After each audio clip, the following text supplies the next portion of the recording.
Worried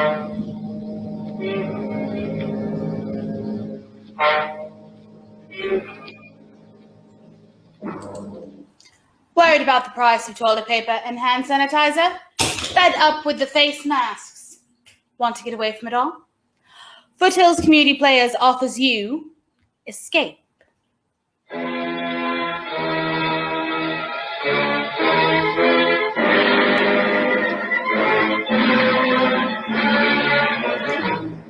You are alone and unarmed in the green hell of a Caribbean jungle. You're being trailed by a pack of fiercely hungry dogs and a mad hunter armed for the kill. A mad hunter who believes that you, a human being, are the most dangerous game.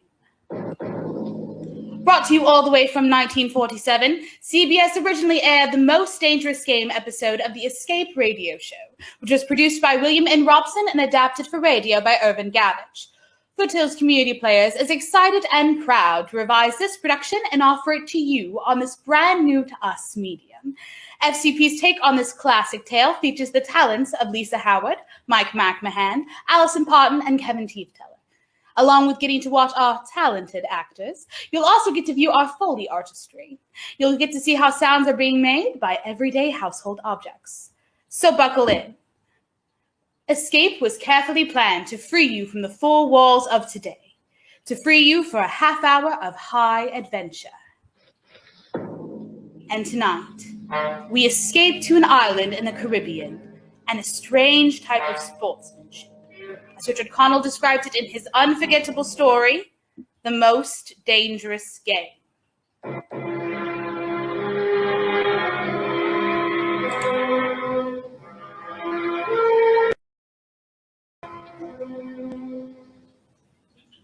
You may have heard of me. I make my living hunting big game for many of the major museums of the world, guiding parties of sportsmen on safari in Africa, Tibet, and South America. Perhaps you've had occasion to run across some of my books. But even if you have, there's one incident you won't find described in them, the full story of my most terrible hunt. It all began on board a private yacht en route to Rio. Whitney, my host, and I were smoking our pipes on deck, lounging back in steamer chairs, enjoying the sensuous drowsiness of the warm night.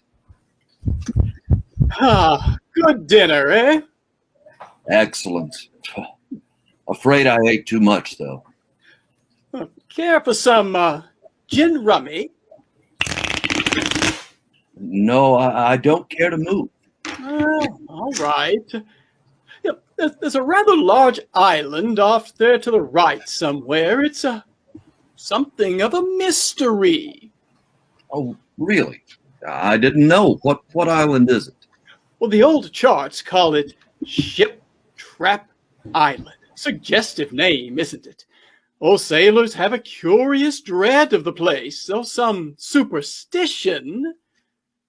I can't see it. Well, you have good eyes, but even you can't see 4 miles or so through a moonless Caribbean night. Not even 4 yards. It is dark, isn't it? Oh, it'll be light enough in Rio. Oh, by the way, I hope the guns come from Purdy's. We should have some good jaguar hunting up the Amazon. Oh, great sport hunting. Best in the world. Yes, for the hunter, not for the jaguar. Why not? They've no understanding. Well, even so, I rather think they understand one thing. Fear. The fear of pain, or the fear of death. Huh? Oh, rot, Whitney. Who cares how the jaguar feels? Perhaps the jaguar does. You're a big game hunter, not a philosopher. Look, the world is made up of 2 classes, the hunter and the hunted. We're lucky enough to be the hunters.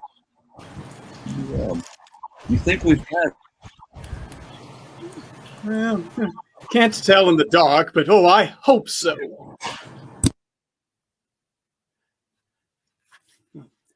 That island has a reputation, quite a bad one. Cannibals? Well, hardly. Even cannibals wouldn't live in such an isolated spot, but It has gotten into sailors' legends somehow. What did you notice? Crew seemed jumpy today. They were a bit strange now that you mention it. Yes, it's a sort of dread or a kind of mental chill. Well, I'll be hanged if I haven't felt it myself. Oh, pure imagination. What one superstitious sailor can infect a whole ship's company with his fear. Well, maybe. Though sometimes sailors have an extra sense which tells them when they are in danger. And it does look like rain. What? Enough of all this. I think I'll turn in. I'm not sleepy. I'll just have another pipe. Well, good night then. I will see you in the morning. Yes, good night, Whitney. It was very dark. So dark I could have slept without closing my eyes. The night would have been my eyelids. I puffed at my pipe, got drowsy. Then I was wide awake. A gun. Out there in the water. A gun. I sprang to the rail, strained my eyes in the direction of those shots, but I couldn't see a thing. I leaped up onto the rail to get better elevation, and my pipe, striking the rope, was knocked out of my mouth. I lunged for it, and tight fingers closed around my heart as I realized I'd reached too far and lost my balance. Ah! The blood-warm waters of the Caribbean closed over my head. When I came to the surface, the wash from the speeding yacht slapped salt water into my mouth, making me gag and strangling me. I coughed and spat it out and found my voice. Help! Help me! Help! The lights from the boat moved steadily away. They quickly became faint fireflies, and then they were blotted out by the night. I struggled out of my clothes and turned to the direction from which I had heard those shots. I began swimming slowly, conserving my strength. For an endless time, I fought the sea. Then I began to count my strokes. Thought I could possibly do another 100 before someone was shooting game, almost at my very elbow, it seemed. Gaining fresh vitality, I swam toward the sound. I was in the break. In another moment, I was dragging myself from the swirling waters, pulling myself hand over hand onto the narrow beach. Gasping, panting for breath, I saw that the dense jungle came down from the edge of a cliff, and I was on land, on blessed land, safe on the soft, warm sand. I awoke late in the afternoon, a sharp hunger picking at me. As I slowly came to my feet, I saw not far from where I'd been lying signs of a terrible struggle in the underbrush that sloped so sharply to the beach. Some wounded thing, evidently a large animal, had thrashed about there in its death fright. Almost at my feet was a small glittering object, an empty cartridge from a .22. It was odd. The hunter had his nerve to tackle a large brute with so small a gun. I examined the ground closely and found what I'd hoped for, the print of hunting boots. They pointed up toward a recess in the cliff, and I hurried quickly after them, for night was beginning to settle on the island. It was already dark when I came upon it. First, I thought it was a village. There were so many lights. But as I came closer, I saw that all the lights were in one building, a chateau on a high bluff. In a few moments, my bare feet were padding up stone steps, and I stood in front of a massive oaken door.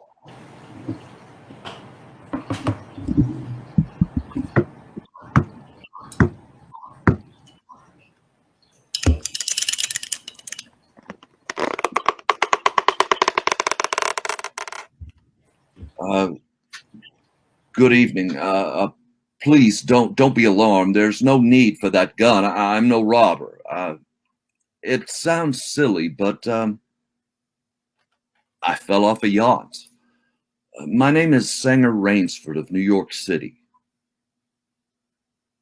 He was certainly not alarmed by me, this giant who stood facing me. The revolver in his hand continued to point steadily at my chest, and the man behind it was solidly built and black-bearded to the waist, and silent. He waved me in with the gun and closed the door behind me.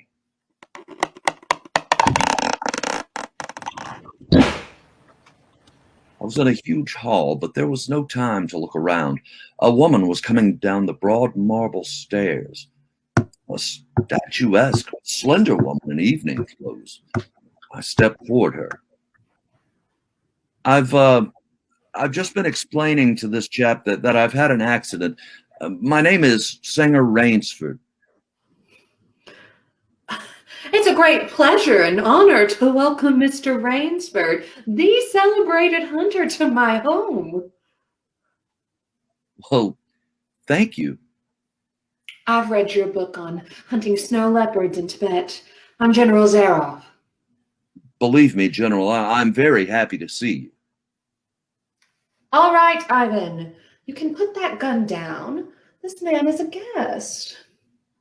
Ivan is an incredibly strong fellow, but he has the misfortune to be a mute. What he doesn't say, he makes up for in brute strength and unwavering loyalty. I'm even happy to see him. Come, we should not be chatting here. You want clothes, food, rest? You shall have them. This is the most restful spot. I can't tell you how grateful I am. It is my pleasure. Follow Ivan, if you please, Mr. Rainsford. I was about to have my dinner, but it can wait. I think I have some clothes that will fit you. I followed her into a huge high-beam ceiling bedroom with a canopy bed large enough for 6 men. Ivan silently laid out an evening suit, and as I put it on, I noticed it came from a London tailor. Whitney had called this place isolated. I went downstairs and sat down opposite Zaroff in a dining room that suggested a baronial hall of feudal times. The food was excellent. Perhaps you are surprised that I recognized your name, but I read all books on hunting published in English, French, and Russian. I have but one passion in life, and that is the hunt. Well, I noticed you have some wonderful heads here. That Cape buffalo over there is the largest I've ever seen. Oh, that fellow. Yes, he charged me, threw me against a tree, fractured my skull, but I got the brute. I've always thought the Cape buffalo the most dangerous of all big game. No, the Cape buffalo is not the most dangerous. No. Here in my preserve on this island, I hunt more dangerous game. Is there big game on this island? The biggest. Really? Oh, it is not here naturally. I had to stalk the island. Oh, what have you imported, General? Tigers? No, hunting tigers ceased to interest me when I exhausted their possibilities. There's no thrill left in tigers, no real danger. I live for danger. Cigarette, Mr. Rainsford? Please. We'll have some capital hunting, you and I. But what game? I'll tell you. You will be amused, I know. I think I may say in all modesty that I have created a new sensation. I have done a very rare thing. May I pour you another glass of port, sir? Thank you. I have been a hunter all my life, but after many years of enjoyment, I found that the hunt no longer fascinated me. It had ceased to be what you call a sporting proposition. I always got my quarry, always. And there's no greater bore than perfection. Then you were a very good hunter, General. No. I had merely discovered that the animal has nothing but his legs and his instincts. Instinct is no match for reason. When I realized this, it was a tragic moment for me. As I told you, I love to hunt. And then it came to me as an inspiration what I must do. And that was? I had to invent a new animal to hunt. A new animal. Why, you're joking. I assure you I am not, sir. A new animal, and so I found one. I bought this island, built this house, and here I do my hunting. This island is perfect for my purpose. There are jungles with a maze of trails in them, hills, swamps. And the animal, General Zaroff. It supplies me with the most intense excitement of all. I never grow bored now, for I have a quarry with which I can match my wits. An ideal quarry with courage, cunning, and above all, reason. But no animal can reason.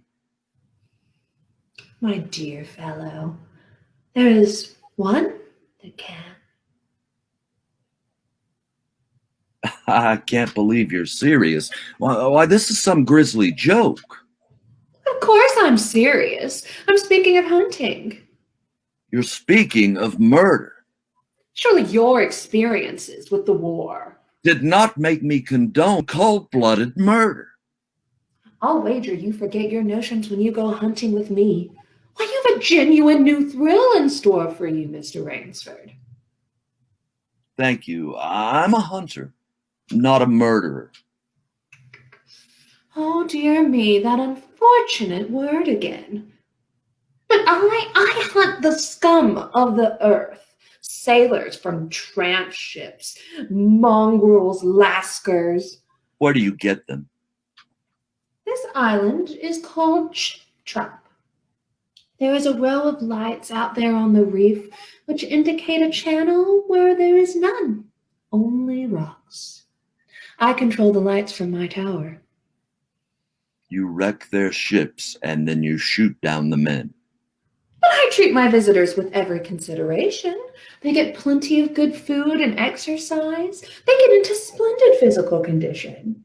You shall see for yourself tomorrow. Would you like some more port? What shall I see tomorrow? We'll visit my training school. It's in the cellar.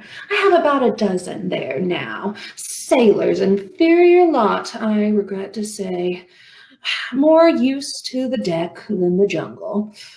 Ivan, we'll have our coffee now.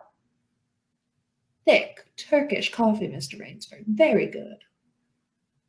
No. Is your appetite quite gone?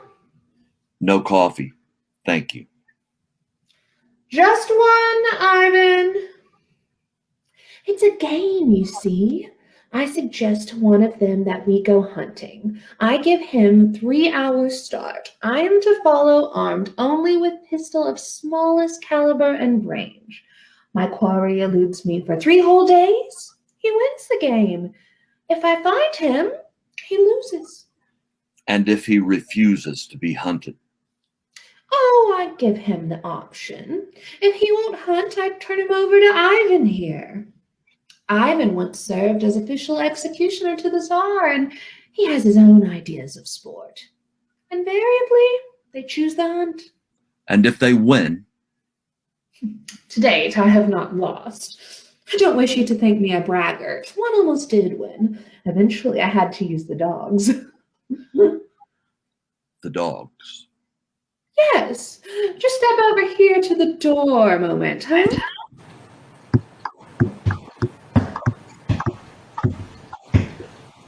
I want you to see my courtyard. Go ahead, Mr. Rainsford. Open the door, please.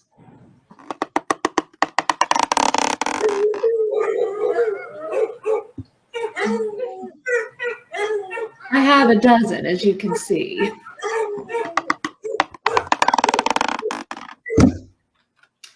They're let out at 7 every night. If anyone should try to get into my house or out of it, well, it would be regrettable.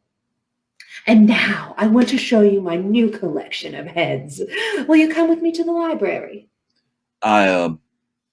I hope you will excuse me tonight. I'm really not feeling at all well. Oh, I'm sorry. You need a good restful night's sleep. Tomorrow you'll feel like a new man, and then we'll hunt, eh? I have one rather promising prospect. But I was already hurrying from the room and up the marble stairway. I heard her calling after me. Sorry you can't go with me tonight. I expect rather fair sport. A big, strong native from west coast of Africa. He looks resourceful.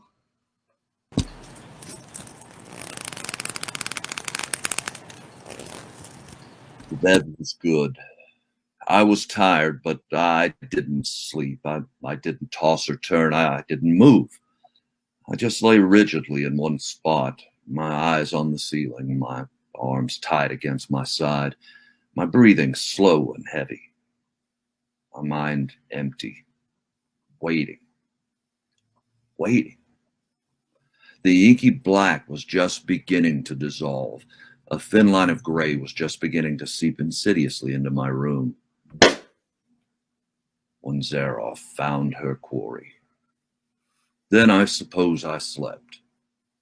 When I awoke, the sun's shadows were already slanting through my room. Must have been well after noon. I came down to find General Zaroff pouring herself a glass of brandy by the sideboard. Ah, Mr. Rainsford, feeling better, I trust? Yes. I wish I could say the same. No, I'm not well. Hunting was no good last night. He made a straight trail, offered no problems at all. General, I wish to leave the island at once. Mr. Rainsford, tonight we will hunt, you and I. No, General. I've told you, I will not hunt. I beg you to reconsider. My idea of sport is much more entertaining than Ivan. You mean that? Yes, you and I.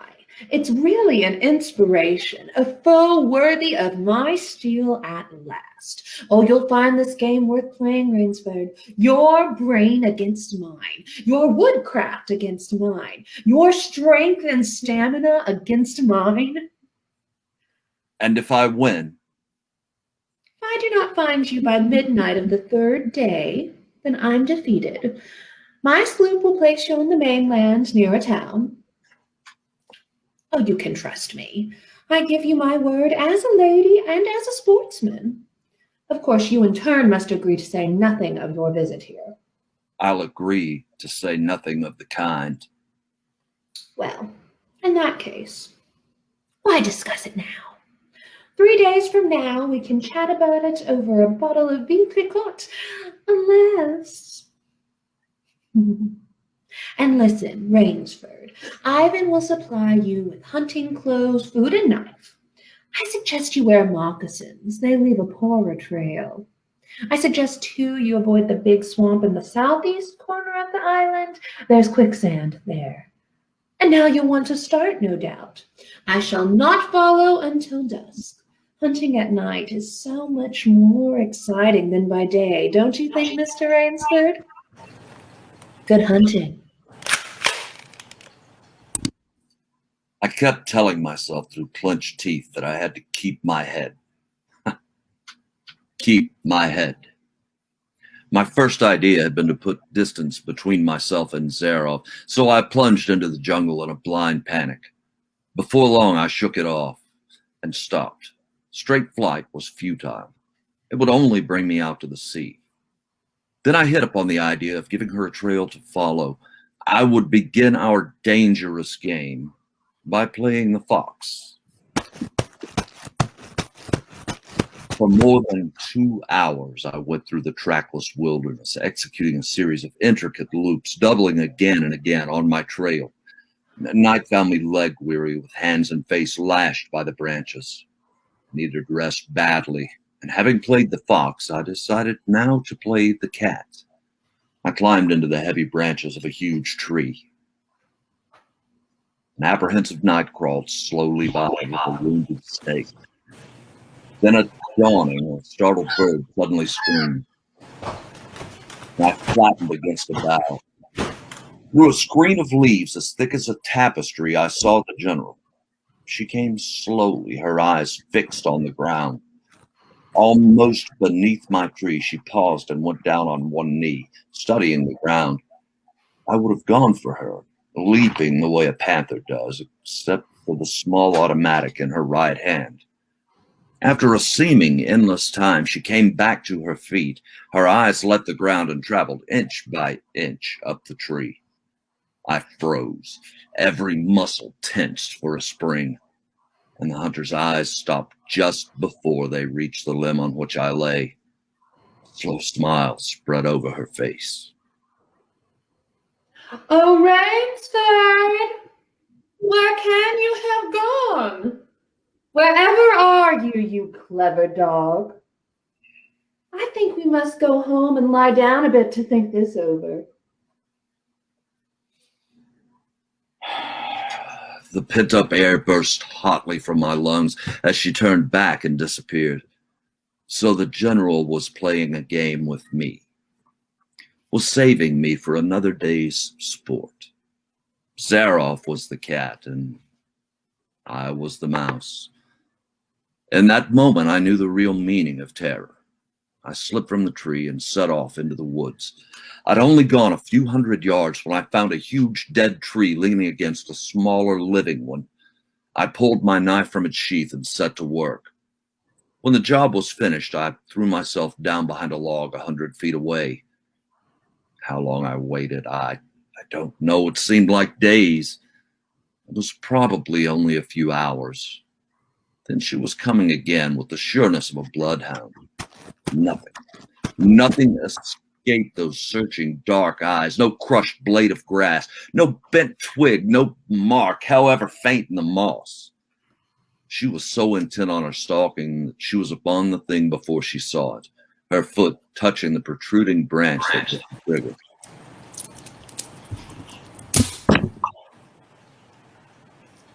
The dead tree, delicately adjusted to rest on the cut living one, was crashed heavily to the earth. And I waited yet another moment, not daring to look up to see if it really had done its work. Rainsford, if you are within the sound of my voice, let me congratulate you. There aren't many men who know how to make a Malay man catcher. I am a lucky woman, Rainsford. My reflexes are still good. Did you see me spring back even while it was falling? Rainsford, can you hear me? You are proving interesting. I'm going back now to have my wound dressed. Don't be alarmed. It's only a slight one. I shall be back. I shall be back. It was dark, and I had been going for hours. The vegetation became ranker. Insects were biting me savagely. Then when mud began sucking viciously at my feet like giant leeches, I knew where I was, about to enter the dead swamp with its quicksand. However, the softness of the earth gave me an idea. I stepped back about a dozen paces out of the quicksand and began to dig. When the pit was above my shoulders, I climbed out, and from hard saplings I cut stakes, sharpening them to a fine point. I planted the stakes at the bottom of the pit with their points up. With flying fingers, I wove a rough carpet of weeds and branches. With it, I covered the mouth of the pit.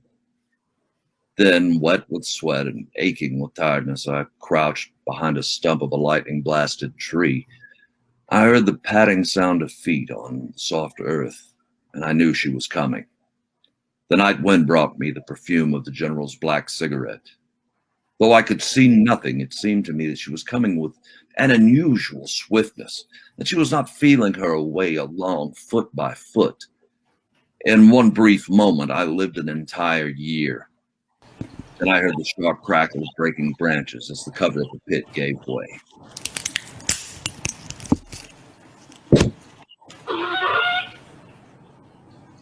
Ah, you've done well, Rainsford. Very well. Where did you get the time? Your Burmese tiger pit has claimed one of my best dogs. And so you score again. I must see what you can do now against my whole pack. She went away again, but I just lay there in the swamp that night.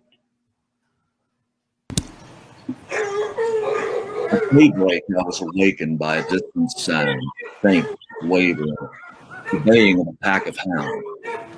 I went up into a tree. Down a watercourse, not a quarter of a mile away, I could see the bush moving. I strained my eyes and saw the lean figure of General Zaroff. Just ahead of her, I made out the gigantic Ivan holding the pack in leash. I prepared for the native trick I'd learned in Uganda.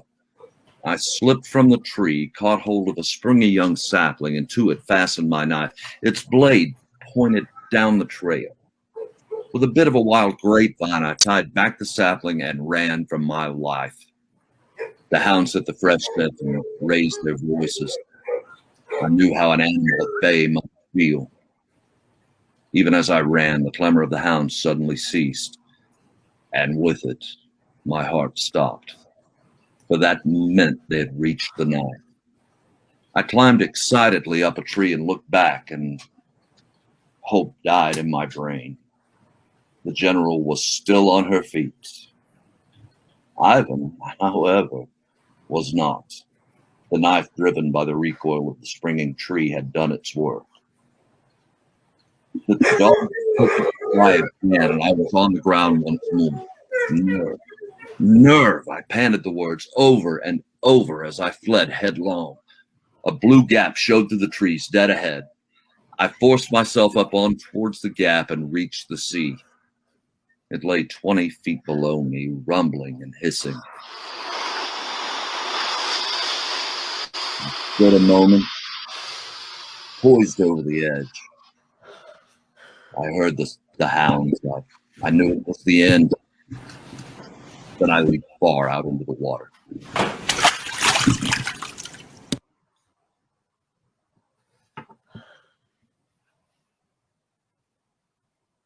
Well, it's been a busy day, Adam. A busy day. Up, down, Adam, down. What's the matter, my boy? Hungry? All right, here you go. Catch.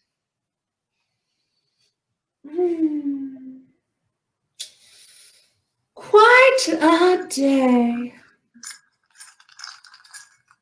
Not perfect, of course. Two slight annoyances. One will be difficult to replace Ivan.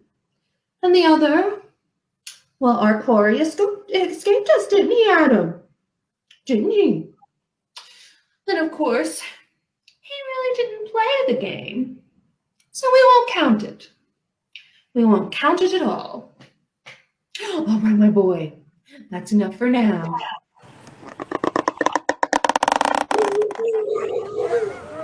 Out you go with the rest.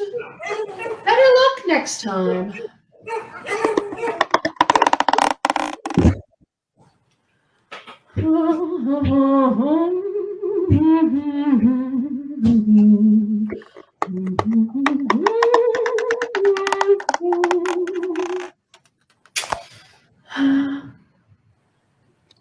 Rainsford! Good evening. How did you get here? I swam. I found that faster than walking through the jungle. I congratulate you. You have won the game. No, General. Yes, of course you have. I am still a beast at bay. Get ready, General Zaroff. I see. Splendid. One of us is to furnish a meal for the hounds. The other will sleep in this very excellent bed. Good, Rainsford. Good. On guard.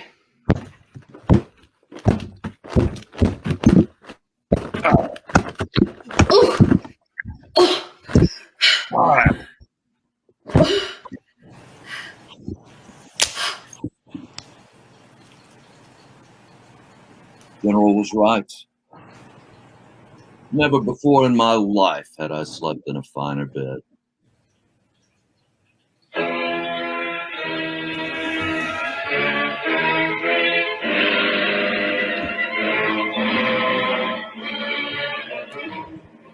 Richard Connell's story leaves us with the question of who truly won the most dangerous game. This has been a Foothills Community Players production. If you've enjoyed this production and would like to support FCP further, please follow the link listed in the comments. We appreciate donations of any size. We're also always looking for new family members, so follow the volunteer link if you're interested in becoming a part of future productions. We at FCP wish you good health, happiness, and peace. We hope that we have been able to offer you a little escape with this production.